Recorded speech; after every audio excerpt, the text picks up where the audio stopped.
Everybody, welcome back to another episode of San Diego Prep Insider. Christian Pedersen, joined by Ben Mirisch from Cathedral Catholic.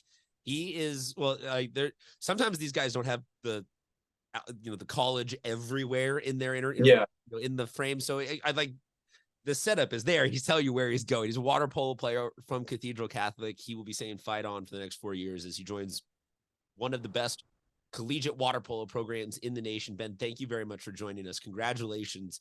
Let's start with that decision. I know that most people will say, it's probably pretty easy to pick choosing to go to play water polo at USC, but feels like that's the culmination of a really long adventure. What was this process like for you? So it started early September, and I would reach out to a bunch of coaches. They would email me back. I would hit, miss. It would go back and forth. And it was kind of a long process, slow process, but it keeps coming. And they would come and watch me play. And eventually the offers are given out. I got offered by Cal Berkeley and USC. And at the end of the day, I had to pick between the two. And I decided USC.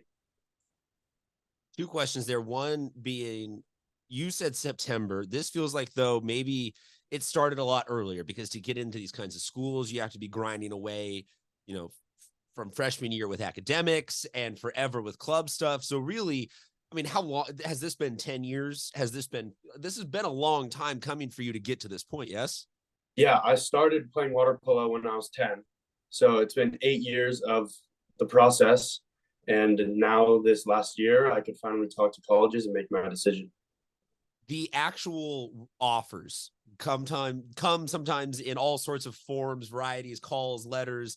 Do you have any funny stories? Any like, hey, I was at Jack in the Box in the drive-thru or something like that, and the coach, like, how did you actually get the USC offer? It was a long process. It was honestly confusing. I didn't know when the official offer was there. So I finally just gave the USC head coach a call, and I said, USC is where I want to be. Can I commit? And the answer was yes. So wait. What do you mean you didn't know you had, like, it was in your spam in your email inbox or something like that? What do you mean you didn't know you officially had the offer from them? It was known, but it was also like, I don't really know. It was kind of confused. The whole process was confusing. So you're saying that they did not like present you with a golden ticket on a pillow with Trump? Yeah, it was kind of like, we have a spot for you on the team, this, and then after that, the official offer. So your lifelong goal was achieved in somewhat of an anticlimactic way, it seems. Yeah. Was not necessarily a moment where you're like, yes, we're doing it. And you're like, coach, am I good to show up next year? Where you can, is the door going to open for me? That's what you were saying? Yes. Fair enough. USC is obviously top-notch academics and athletics. So do you know what you want to study yet? I do not want to be the guy trying to be like, what are you going to do with your life? But do you have any idea what you want to study? Nothing is declared, but I want to major in real estate no, I want to major in business and then minor in real estate. Okay, so does that mean you want to go into real estate, like development? Are we talking to a future? Are you going to be on selling sunsets someday? Like, what's the plan? Commercial real estate, so big buildings. That's my goal. Yeah. Nice. Hey, you know what? You got to have a big building probably to house all the championships that you are going to most likely wind up winning at the Pac-12. Let's talk about, though, a little bit more of your journey, because you had some adversity off the field to, even get to this point, being diagnosed with diabetes, and you've had to work a little bit harder. So tell the people a little bit about how hard you really have had to work to achieve all of this.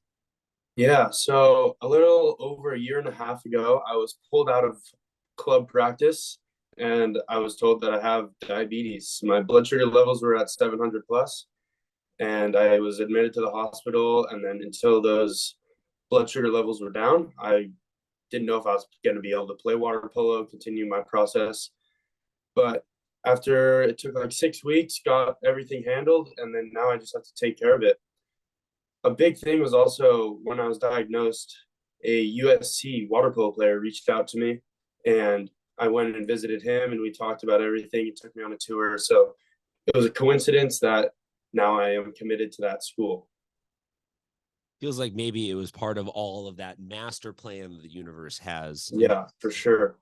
So, not to make light of this situation, but obviously water polo is a taxing and demanding sport where I don't think people realize like not a lot, not even just how hard the games are, but practices. Like you're like anytime you are doing water polo, it's quite draining and exerting. So that feels like something where a lot of people would just be like, oh yeah, carb load like crazy after practice, eat what, like you're just assuming that you're just ingesting stuff constantly. Yeah. That feels pretty hard though when you have to always also be worried about your blood sugar. Are you do you feel like you're a little bit more tired at the end of games? Do you feel like recovery is a little bit different for you? How does that affect your whole game day approach? A big part of my game day approach is managing my blood sugars. If my blood sugars are high, if they're low, it'll affect how I play. So that's a big part in how I prepare for games. But then also it helps me in diet and that kind of thing. And usually just to get through practice, I sip on a Gatorade. I wear a Dexcom G7 so I can constantly check my blood sugar. Stays on in the water and the roughness, and that's how I manage it. Now, are we a super, because all athletes kind of run the spectrum of some are very superstitious, some are absolutely known. Are we kind of like, you got to have the same color of Gatorade all the time? Do water polo Yes. players really have those kinds of superstitions? Yes, I am one of the most superstitious people ever. Hit me with them. What do we got? It ranges from everything of touching the outside of the pool to the inside of the pool. I have a mustache right now coming in, and if I don't play well, I'll shave it, get rid of it. It's all sorts of things, just like stepping on lines, following the same line to practice every day. So is this first attempt? Is this first career attempt at a little something up there? Yeah, it is. All right, but this has been correlating to a winning streak this season, yes?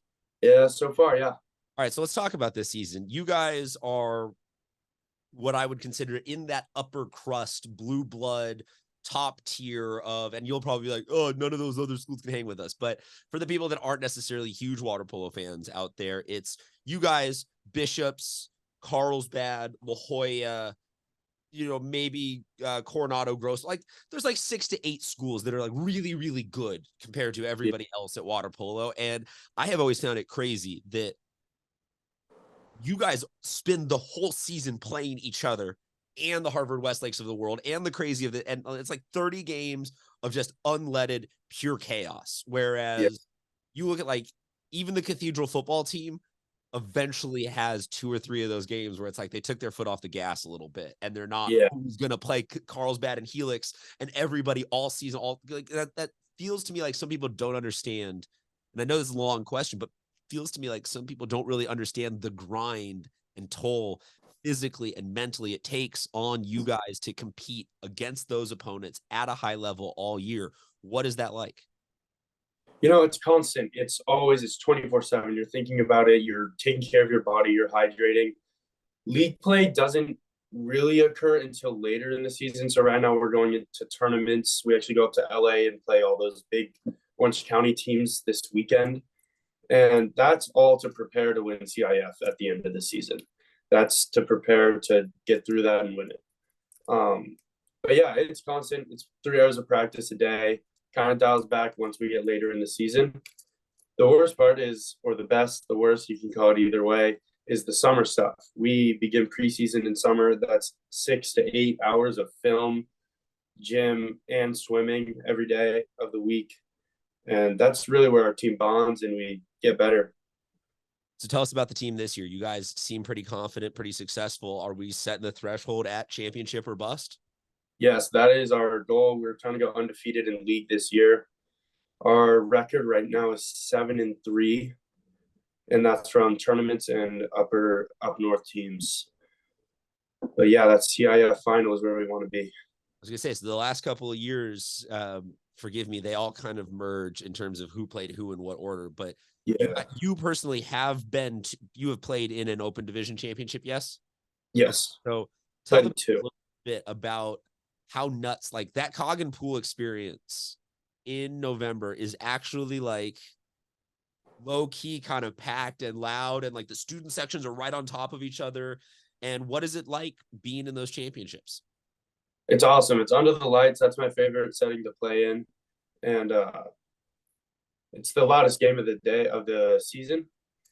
And you're not used to that as a water polo player. People are rarely at our games. So it's very different. It feeds us. It helps. Yeah. Yes, we laugh, but it is true sometimes that water polo, there's a lot of sports that could probably stand justified to point the finger at their student section of, hey, Yeah. guys are not turning out appropriately to how good we are at our sports. Especially though you guys have a claim, you do have the pool on campus. So Yes. Very nice. I'm fine comfortably like nudging out the student section and say, hey, you guys don't have an excuse. It's right there. You can go to some of the games. Yeah. Um, for you though, and I like to always, and I know this is kind of a loaded question, but what do you want the legacy to be either for you or for your senior class that you guys leave behind at Cathedral Water Polo? Our biggest thing is setting a tone for all the younger guys. There are actually no juniors on our team. So it's all seniors and then sophomores and freshmen.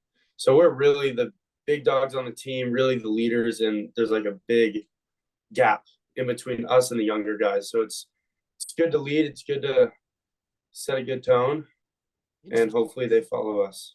Well, you know what? This will be a very clear-cut impact that you guys leave, assuming that no of the current juniors come back all of a sudden next year as seniors. That will be a very interesting study to see how the team does, because 2 years of that will very much be your guys' impact and legacy. Thank you very much again for joining us. Fight on. Congratulations, everyone. This is just one of these amazing CIF student athletes that I'm always talking about, is absolutely somebody that you need to know and you need to check out and support, because when they go on and they are winning national championships at the D1 level or playing in the Olympics or becoming real estate moguls, it's just cool to say, hey, I knew him when. Wasn't that awesome? Thank you very much again, Ben, for joining us. Talk to you guys. Thank you for having me.